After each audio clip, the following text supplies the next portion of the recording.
బీజేపీలో బీఆర్ఎస్ ను విలీనం చేసే ప్రయత్నం జరిగిందని, ఇందుకోసం చర్చలు జరిపామని ఎమ్మెల్సీ కవిత చేసిన ఆరోపణలు సంచలనంగా మారిన విషయం తెలిసిందే. ఈ ఆరోపణలపై బీజేపీ సీనియర్ నేత మెదక్ ఎంపీ రఘునందన్ రావు తాజాగా స్పందించారు. బీఆర్ఎస్ కుటుంబ కలహాలలోకి కవిత బీజేపీని లాగుతోందని మండిపడ్డారు. బీఆర్ఎస్ లో ప్రస్తుతం కవిత చెల్లని రూపాయిగా మారారని విమర్శించారు.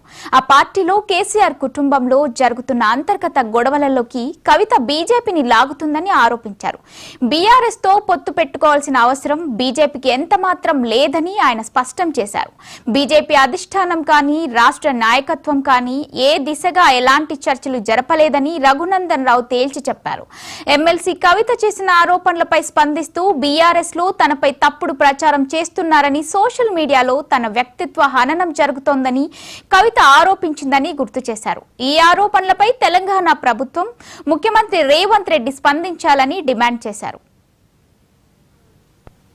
రాష్ట్ర ప్రభుత్వాన్ని సందర్భంగా సూటిగా అడుగుతా ఉన్నా. ముఖ్యమంత్రి గారిని వ్యక్తిత్వ హననం చేసిర్రు, నన్ను చేసిర్రు.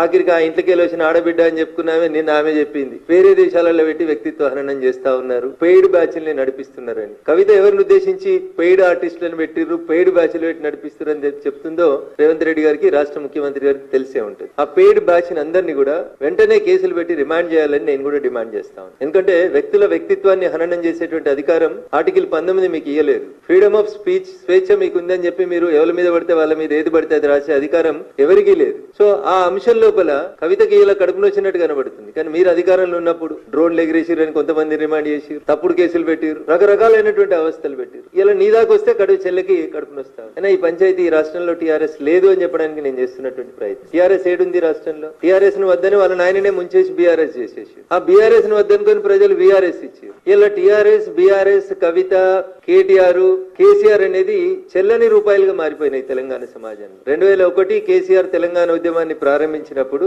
18 నుంచి 35 ఏళ్ల వయసున్న వాళ్ళంతా జై తెలంగాణ అంటే ఇట్లా పుట్టలు తెచ్చుకొని వచ్చినారు, రోడ్డు మీదకి వచ్చినారు. ఆ ఆవేశాన్ని, ఆ ఆలోచనని 10 సంవత్సరాల మీ పరిపాలన లోపల చంపేసి బిడ్డకో శాఖ, కొడుక్కో శాఖ, నాయనకో శాఖ ఇచ్చి మీది మీరే చేసుకొని, మిమ్మల్ని మీరే పెంచుకొని, మీ ఆస్తులు మీరు పెంచుకొని, మిమ్మల్ని మీరే ఎదుగుదలకు ఉపయోగించుకున్నారు తప్ప తెలంగాణ ప్రజలకి